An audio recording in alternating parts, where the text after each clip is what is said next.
Hello, my darlings, and welcome to the continent. No, not that continent, Europe.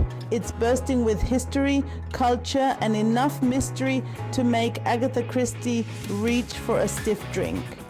In this video, we're diving headfirst into the stories behind 10 of Europe's most enigmatic landmarks. From Stonehenge's mysterious stones to the Eiffel Tower's near-death experience, get ready to have your perceptions challenged and your funny bone tickled. So buckle up, grab a biscuit or a baguette depending on your location, and let's embark on a journey to uncover the truth, the myths, and the downright bizarre. Stonehenge, the world's most famous rock collection. Seriously, you try arranging boulders that big without the help of a forklift.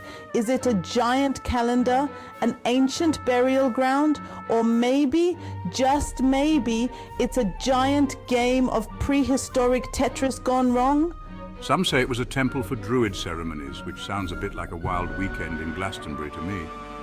Others believe it was an astronomical observatory, used to track the stars and predict eclipses. Honestly, with those massive rocks, you could probably see Jupiter from there. And then there's the theory that aliens built it, because when in doubt, blame it on the extraterrestrials, right? Like, how did they get those rocks to stand up straight? The world may never know. Next up, we're off to Paris, the city of love, lights, and a tower that almost wasn't. Oh yes, mes amis, the Eiffel Tower, the iconic symbol of France, was nearly torn down after the 1889 World's Fair. Can you imagine the uproar, the protests, the baguettes thrown in anger? Apparently, some Parisians thought it was an eyesore. They said it clashed with the city's aesthetic. Thankfully, cooler heads prevailed, or maybe they just realized how much money the tower would make from tourists, and it was saved from demolition. And aren't we glad they did? Because let's be honest, what's a romantic stroll along the Seine without the Eiffel Tower twinkling in the background? Not nearly as Instagrammable, that's for sure. Now hold on to your hats because things are about to get spooky. We're venturing beneath the streets of Paris to the Catacombs, a labyrinthine ossuary that houses the skeletal remains of over 6 million Parisians. Imagine wandering through tunnels upon tunnels of skulls and femurs, arranged in macabre displays that would make Edgar Allan Poe weak at the knees. It's enough to give anyone the heebie-jeebies. But here's the kicker. The catacombs weren't originally intended to be a tourist attraction. They were created in the 18th century to solve the city's overflowing cemetery problem. Talk about a practical solution. Today, the catacombs are one of Paris's most popular and creepiest attractions. Just try not to think about all those eyes staring back at you. Hold onto your togas, because we're off to Rome, baby. And what better place to start than the Colosseum, that magnificent amphitheater that's seen more action than a Schwarzenegger film festival? We're talking gladiatorial combat, wild animal hunts, and even mock naval battles. Yes, you read that right. They flooded the Colosseum for naval battles. Talk about commitment to entertainment. It's hard to imagine the roar of the crowd, the clash of swords, the smell of, well, let's just say it wasn't Chanel No. 5, but one thing's for sure. The Colosseum was the place to be in ancient Rome.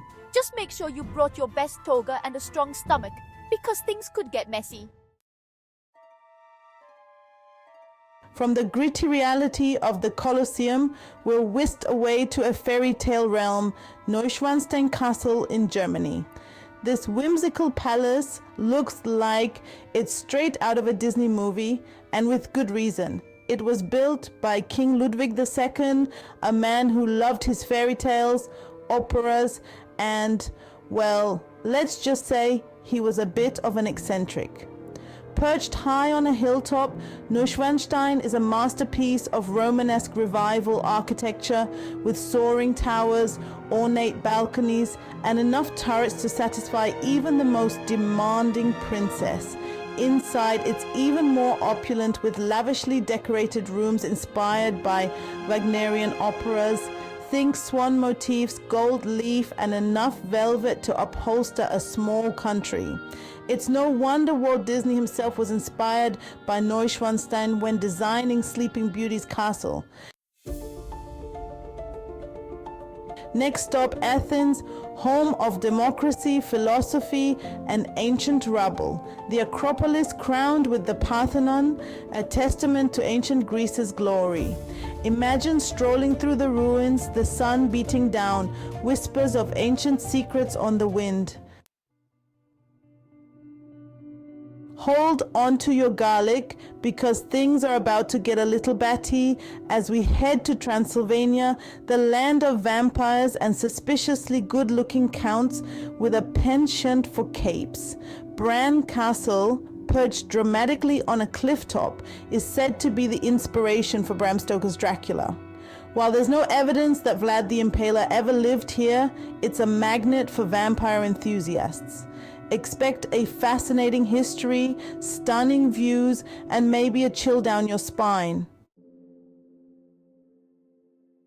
From the spooky to the sublime, we arrive in Barcelona, home of Tapas Gaudi, and a building that's been under construction for over a century.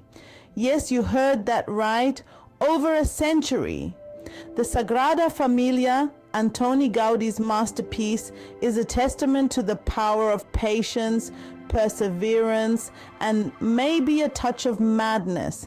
It's a riot of color, shapes, and textures, like a dream you'd have after eating too much churros. Gaudi dedicated his life to this project, and while he didn't live to see it completed, his vision continues to inspire awe and wonder. And the best part, it's still a work in progress. So, if you're ever in Barcelona, be sure to pay a visit to the Sagrada Familia. It's a building that defies categorization, a symphony in stone that will leave you breathless. The Leaning Tower of Pisa. It's like the world's most famous optical illusion. Is it falling? Is it standing? Is it just messing with our heads? The answer, my friends, is a little bit of all three. This iconic bell tower started leaning during its construction in the 12th century. Instead of scrapping the project, the builders just rolled with it. Over the centuries, the tower's lean has become its claim to fame. It's a reminder that sometimes our flaws are what make us unique. Our final stop takes us to the Scottish Highlands, a land of misty lochs, rugged mountains, and the elusive Loch Ness monster. Nessie, as she's affectionately known, has been capturing imaginations for centuries, with tales of a giant serpent-like creature lurking in the depths. Is Nessie real? Is she just a giant catfish with a PR team? Or is she the result of one too many whiskeys? The truth, my friends, is still out there. But that hasn't stopped people from searching for her. From blurry photographs to sonar readings, there have been countless attempts to prove Nessie's existence. So, if you're ever in the Scottish Highlands, be sure to take a boat trip on Loch Ness. You never know, you might just catch a glimpse of the world's most famous cryptid. Just keep your eyes peeled and your camera ready. Well, there you have it, my intrepid explorers. 10 of Europe's most enigmatic landmarks, each with its own story to tell. We've journeyed from ancient ruins to modern marvels, encountered ghosts, monsters, and even a leaning tower that refuses to fall. But the journey doesn't end there. Don't forget to like, comment, and subscribe for more adventures in history, culture, and the downright bizarre. Let me know which landmark intrigued you the most in the comments below. and hit that notification bell so you never miss an update. Until next time, happy travels, and remember, the truth is out there, or maybe it's just behind that pile of rocks. You never know.